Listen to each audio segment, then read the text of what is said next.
Students, Vidyasagar science olympiad 2025-এর layer 2 এর video নিয়ে চলে এলাম। লেয়ার 2 এ যে মডেল কোয়েশ্চেন পেপারটা দেওয়া হয়েছে সেই কোয়েশ্চেন পেপারটা থেকে আজকে তোমাদের সাথে কয়েকটা ইম্পর্টেন্ট কোয়েশ্চেন আলোচনা করব। দেখো, এখানে সবকটাই কোয়েশ্চেন ইম্পর্টেন্ট এই মডেল কোয়েশ্চেন পেপারটা। কয়েকটা কোয়েশ্চেন আনলাম কারণ দেখো, সব যদি একসাথে করে তোমাদের সাথে তাহলে কি হবে, তোমাদের গুলিয়ে যাবে, কনসেপ্টগুলো গুলিয়ে যাবে। তাই জন্য কয়েকটা কোয়েশ্চেন নিয়ে এসেছি আজকে। বেশি না, অল্প কয়েকটা এনেছি, ওই 8টা মতো কোয়েশ্চেন এনেছি। আশা করছি তোমরা বুঝতে পারবে সবটা। আর পুরো ভালো করে প্রিপারেশন যদি নেওয়া হয়, বিদ্যাসাগর সায়েন্স অলিম্পিয়াডের লেয়ার 2 এর প্রিপারেশনটা ভালো করে যদি নেওয়া হয়, মানে নেওয়ার ইচ্ছা থাকে, তাহলে আমরা যেভাবে লেয়ার 1 এর জন্য কোর্স লঞ্চ করেছিলাম, যেভাবে ঠিক সেরকমই মক টেস্ট সিরিজ একটা লঞ্চ করেছিলাম, সেরকমই এবারও মক টেস্ট সিরিজ একটা লঞ্চ করা হয়েছে, সেটায় তোমরা জয়েন করতে পারো। আর যারা করেছো তাদের আর কিছু বলার নেই, তারা অনেকটাই লাভ পেয়ে গেছে অলরেডি। যখন থেকে এটা শুরু হবে তখন থেকে তোমরা ভালো করে প্রিপারেশন হয়ে যাবে। এখন কদিন হোল্ড করা আছে কারণ অনেকে এখনো জয়েন হচ্ছে, তো সেই জন্য বাকি বাকি যা যা তোমাদের জানার ইচ্ছা আছে তা এই নাম্বারে যোগাযোগ করবে, স্ক্রিনে দেওয়া নাম্বার। ঠিক আছে? আর সমস্ত ধরনের যা যা জিজ্ঞাসা আছে সমস্তটাই এখানে করে নিতে পারবে। ঠিক আছে, চলো দেরি না করে শুরু করা যাক। ফার্স্ট কোশ্চেনটা দেখো, আমি এখানে, তোমরা এখানে যদি ভালো করে লক্ষ্য করো তাহলে দেখতে পাবে খুব একটা ডিফারেন্স রাখিনি। দেখো, 1-এর পর 3, তার মানে কি হয়েছে, তো আমি এরকম বোঝাতে চাইছি যাতে তোমরা মডেল কোশ্চেনের সাথেও এটা ভালো করে বুঝতে পারো যে কোনটার সাথে মানে কোন কোশ্চেনটা নিয়েছি। কারো কাছে মডেল কোশ্চেনটা থাকলে গুগল থেকে তো পেয়েই যাবে, তো তারা দেখতে পারবে কোন কোন কোশ্চেনটা করিয়েছি আমি। ঠিক আছে, যাতে অসুবিধা না হয়, তাই ডাইরেক্ট ওই কোশ্চেনটা নিয়ে এস। দেখো, ফার্স্ট কোশ্চেন যেটা 1-এর কোশ্চেন ছিল, 1-এরটা 1-এর দাগেই রেখেছি কারণ 1-এরটা মনে হলো একটু ডিসকাস করে দেওয়াটা বেটার হবে এই মোমেন্টে। ফার্স্টে দেখো, ফোর্স। ফোর্সের ক্ষেত্রে আমরা কি জানি, ফোর্সের ডাইমেনশন এটা মাস ইন্টু অ্যাক্সেলারেশন, তাহলে কি কত হলো, mL/T⁻²। এবার এটা একটা ফর্মুলা আছে, যখন এরকম ক্যালকুলেট করতে বলে একটা দিয়ে দেওয়া হয়েছে, যেটা বের করতে দেওয়া হয়েছে যেই রাশিটা একক, সেটাকে অন্য কোনো রাশির রেসপেক্টে যদি বের করতে হয়, তাহলে তোমাদের কি করতে হবে, যে রাশিগুলো রেসপেক্টটা বের করতে দেওয়া হয়েছে সেই রাশিটা ওখানে এরকম ভাবে করে লিখে দিতে হবে। দেখো, পি প্রেশার, প্রেশারের পাওয়ার আমরা এ নিলাম। তারপরে বলা হয়েছে টি, টি এর রেসপেক্টে আমরা টি এর পাওয়ারে বি নিলাম। আর এক্স, এক্স হচ্ছে অ্যাক্সেলারেশন এখানে ধরা হয়েছে, এটার পাওয়ারে আমরা কত নেবো, সি নিয়ে নিলাম। ঠিক আছে, জাস্ট পাওয়ারগুলো ক্যালকুলেট করলেই আমাদের এখানে হয়ে যাবে জিনিসটা। বেশি জায়গা নেই, তো এখানেই ছোট ছোট করে দেখিয়ে দিচ্ছি। দেখো, এই পার্টটাকে সেম রাখবো, সেম, এটা আর লিখলাম না। পি এর জায়গায় আমরা লিখতে পারি ফোর্স ডিভাইডেড বাই কত, এরিয়া, তার মানে mL/T⁻² divided by L²। Whole পাওয়ারে কত হয়, এ, টি পাওয়ারে কত হয়, বি, আর এক্স মানে হচ্ছে অ্যাক্সেলারেশন, যেটা L/T⁻², এর পাওয়ার কত, সি। এবার এটা তোমরা নিজেরা ক্যালকুলেট করো, আমি আর বলবো না, এইটুকু ক্যালকুলেশন কিন্তু নিজেদের পারার কথা। পাওয়ারের ক্যালকুলেশন, জাস্ট পাওয়ারের ক্যালকুলেশন কিন্তু আমি অনেক দিন আগে একটা ভিডিওতে করিয়ে দিয়েছিলাম, তাই জন্য সেটা আমি আর রিপিট করবো না, যারা দেখেছো তারা সবটাই পেরে যাবে। ঠিক আছে, দেখো আমি এখানটা ফাঁকা করে দিচ্ছি, ফাঁকা করে দিচ্ছি। এবার তোমাদের এখানে আনসার আসবে, সবটা ক্যালকুলেট করার পর আসবে হচ্ছে এই পার্টটাতে এম পাওয়ারে এ থাকবে, এল এর পাওয়ারে থাকবে -a+c, আর টি এর পাওয়ারে থাকবে হচ্ছে -2a+b-2c। ঠিক আছে, এটা থাকবে। এবার ভালো করে এখানে লক্ষ্য করো, এদিকেও, এদিকেও এম আছে, এদিকেও এম আছে। এবার দুটো এম এর পাওয়ারে দেখো ক্যালকুলেট করলে, পাওয়ারে ভালো করে দেখো, এটার পাওয়ার 1, এটার পাওয়ারে 1। এবার সেম রাশি দুদিকে আছে মানে এর পাওয়ারটা ইকুয়াল, তার মানে আমরা এ পেয়ে গেলাম, এ পেয়ে গেলাম 1।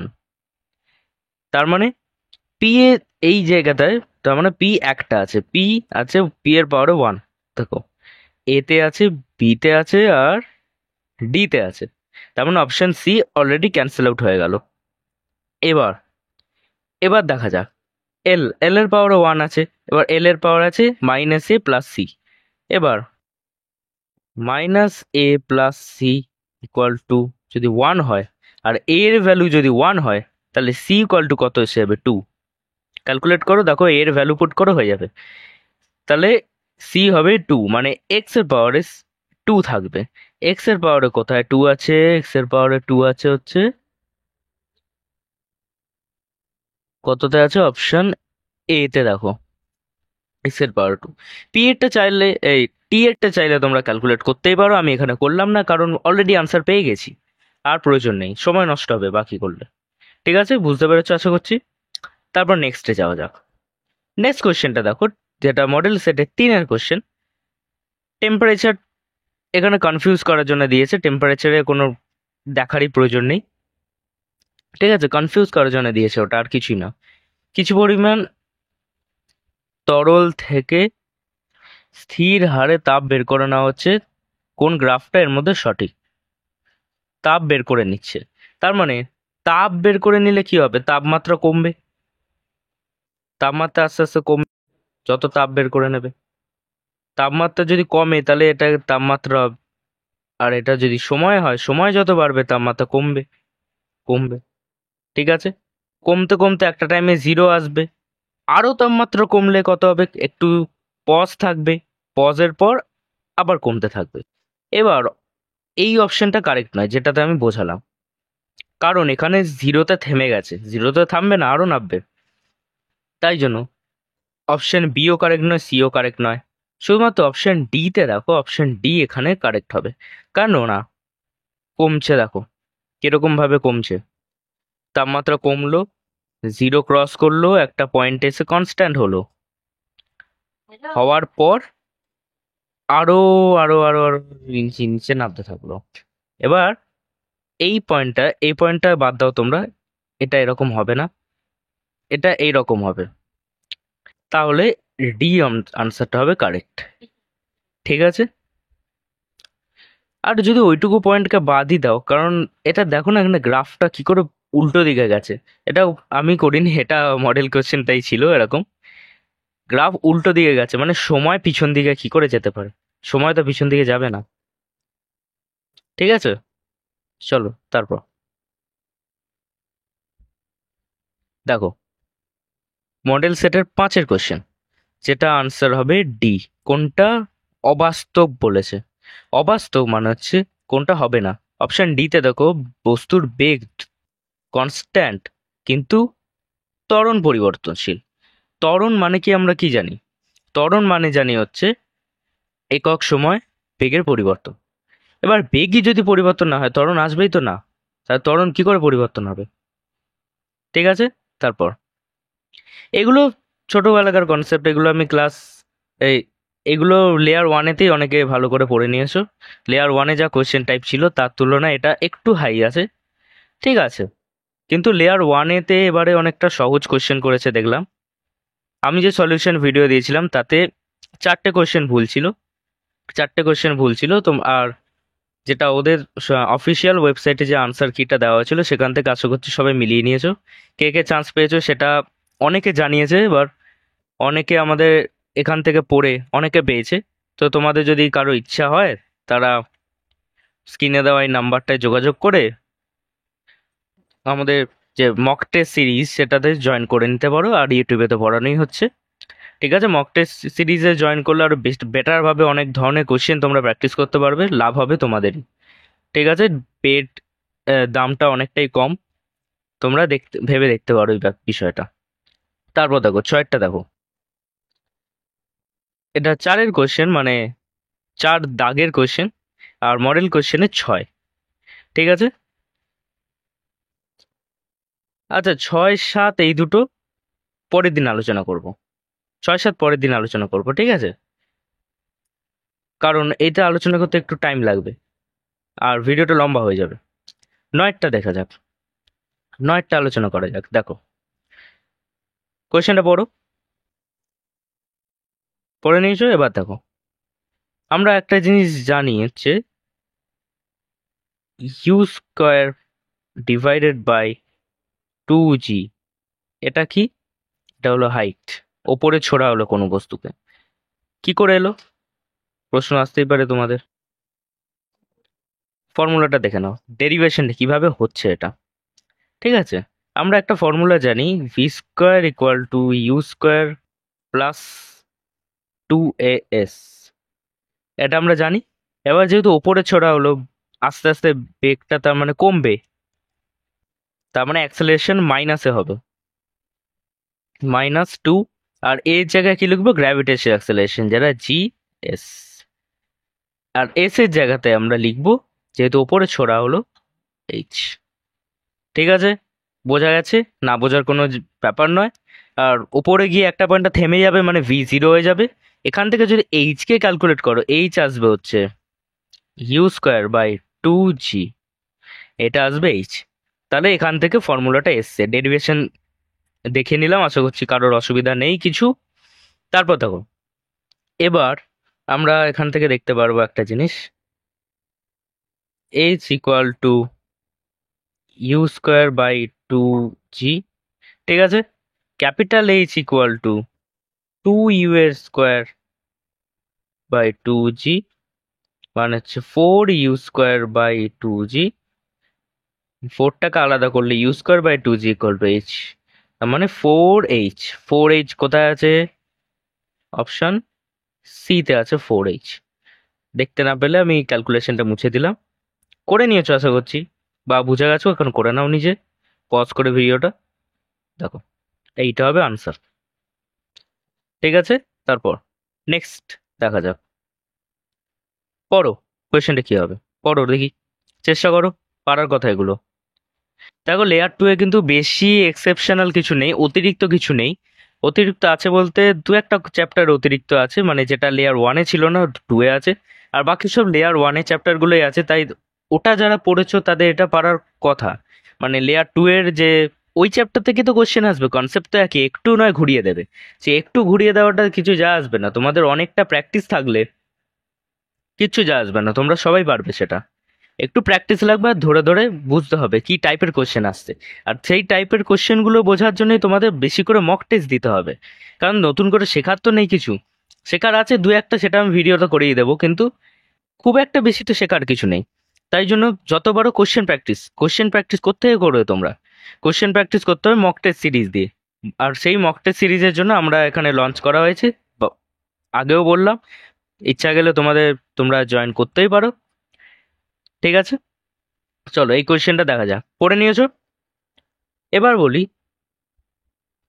এখানে যেটা এফ ই বলেছে আর এখানে যেটা এফ জি বলেছে, দুটোই কখনোই গ্র্যাভিটেশন মানে মাধ্যাকর্ষণ, যে আকর্ষণটা, মহাকর্ষীয় আকর্ষণ আর স্থির তড়িৎ আকর্ষণ, দুটোর একটা মিডিয়ামের ওপর ডিপেন্ড করবে না। মিডিয়ামের উপর ডিপেন্ড করে না, এরা স্পেসেতেও যা কাজ করে কোনো মিডিয়ামে তো তাই কাজ করে। ঠিক আছে, তাই জন্য জল ঢালা হলেও এটা অপরিবর্তিত থাকবে। ঠিক আছে, তারপর 11, 11 যেটা হচ্ছে অপশন ডি হবে। কেন? দেখো, এখানে বলেছে ইউরেনিয়ামের মাস, এখানে বলে দেওয়া হয়েছে। এবার ইউরেনিয়ামের মাস হচ্ছে এত, তার মানে ইলেকট্রন প্লাস নিউট্রন, এই প্রোটন প্লাস নিউট্রনের টোটাল সংখ্যাটা হচ্ছে এটা। ঠিক আছে, সংখ্যা দিয়ে ক্যালকুলেট করা হয় বেসিক্যালি, কারণ ভর ক্যালকুলেট করলে ওদের ভর এতটাই নগণ্য যে না ধরার মতোই হয়, তাই সংখ্যা দিয়ে ক্যালকুলেট করা হয়। এবার এখান থেকে একটা হয়েছে পি, একটা হয়েছে কিউ, আর হচ্ছে তিনটে নিউট্রন বেরিয়ে গেছে, তার মানে 3 -3 বেরিয়ে গেছে এর সাথে। তাহলে P plus Q, Q equal to কত হবে? 2 3 2, মাইনাস হয়ে গেল। দেখো অপশন ডিতে দেখো সেম। ঠিক আছে, এগুলো কনসেপচুয়াল একটু বেসিক কোয়েশ্চেন, এগুলো অতটা অসুবিধা হওয়ার কথা নয়, একটু ভালো করে ভাবলেই এগুলো পারা যাবে। তারপর দেখো, তারপর কোন কোয়েশ্চেনটা, এই কোয়েশ্চেনটা দেখো, এই কোয়েশ্চেনটা দেখো, এখানে কয়েকটা রিয়াকশন দিয়েছে, কোনটা জারণ বিজারণ হয়নি সেটা বলতে, অক্সিডেশন রিডাকশন কোনটায় হয়নি। অক্সিডেশন রিডাকশন আমি বলেছিলাম কি, হয় হাইড্রোজেন অক্সিজেন দিয়ে দেখো, বা যদি দুটোই থাকে তাহলে ইলেকট্রন দিয়ে দেখো। এবার জারণ সংখ্যা ক্যালকুলেট করা যাক। জারণ সংখ্যা যদি ক্যালকুলেট করে সেম আসে তাহলে মানে তার মধ্যে কোনো ইলেকট্রন বাড়েনি বা কমেনি, তার মানে জারণ সংখ্যা হয়নি। অপশন বিতে দেখা যাক, অপশন বি হবে এখানে আনসার। কেননা এখানে বেস অ্যাসিড বিক্রিয়া করে অ্যাসিড বেস নিউট্রালাইজেশন হয়েছে, যেখানে কোনো ধরনের জারণ বিজারণ হয়নি। এছাড়াও আরেকভাবে বুঝে নেওয়া যাক, NaOH plus HCl equal to NaCl plus H2O। ঠিক আছে, এবার সোডিয়ামের জারণ সংখ্যা কত, অক্সিডেশন নাম্বার +1, অক্সিজেনের -2, হাইড্রোজেনের +1, আবার হাইড্রোজেনের +1, Cl এর -1, হাইড্রোজেন এই সোডিয়ামের কত +1, Cl এর -1, হাইড্রোজেনের +1 +1, এখানে দুটো বলেছে বলে +1 +1,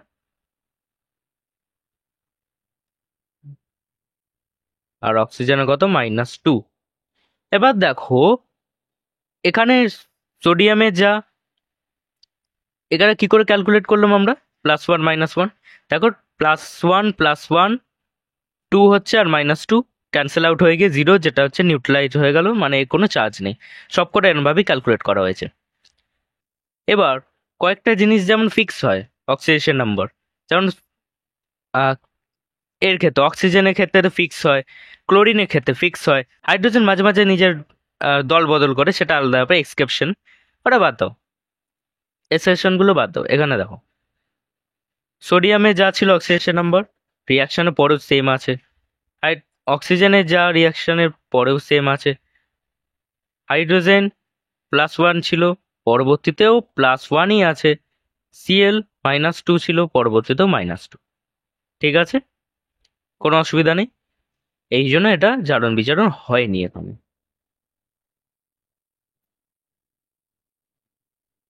তারপর দেখো এই কোশ্চেনটা দেখো, এই কোশ্চেনে একটু আমার ডাউট আছে, এটা তোমাদের কি মনে হয় সেটা আমাকে জানাবে। আমি আমার যা মনে হচ্ছে আমি করে দিচ্ছি, সেরকম আমার মনে হচ্ছে এটা।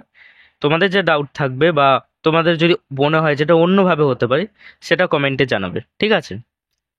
কোশ্চেন নিয়ে, সায়েন্স হচ্ছে এমন মজাদার সাবজেক্ট যেটা ভাবলে, তুমি যত ভাববে তত বেটার হতে যাবে। বেস্ট কেউ হতে পারবে না সায়েন্সে, আজ অব্দি কেউ হতে পারেনি। পুরোপুরি বেস্ট কেউ হবে না, বেটার হবে সবাই, ঠিক আছে। পুরোপুরি আজ অব্দি কেউ জানতে পারেনি সায়েন্সকে। আমার যেটা মনে হচ্ছে, দেখো এখানে কোয়েশ্চেনটা পড়ো তোমরা, পড়ে নিয়েছো?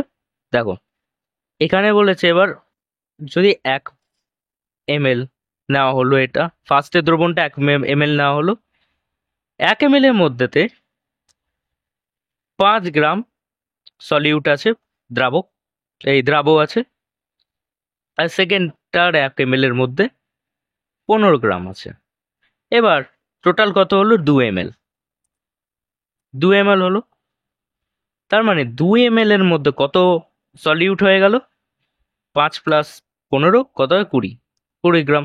এবার 1 ml এ কত হয়, 1 ml হবে 10 গ্রাম। অপশন এ তে দেখো 10 গ্রাম আছে। এটা আমার মনে হয়, এই কোশ্চেনটা আমি চ্যাট জিপিটিতে ফেলেছিলাম কিন্তু আমার ডাউট হচ্ছে বলে, কিন্তু ওখানে বি বলছে আনসার। ঠিক আছে, দেখো তোমরা এটা কোনটা হতে পারে, এ হবে না বি হবে, তোমরা আমাকে কমেন্টে জানাবে, ভাবো এই কোশ্চেনটা নিয়ে, ঠিক আছে। আজ এই কোশ্চেনগুলো আমি করালাম না, আজ এতটাই করাবো। আর যে কোশ্চেনগুলো আমি করালাম না, চেষ্টা করবে, করাবো তো অবশ্যই, নেক্সট ভিডিওতে করিয়ে দেবো। নেক্সট কোনো একটা ভিডিও আমি করিয়ে দেবো, সেটা চিন্তা নিতে হবে না, ঠিক আছে। চলো, নেক্সট ভিডিওতে দেখা হচ্ছে। ততদিন বুঝে পড়ো, এনজয় করে পড়ো।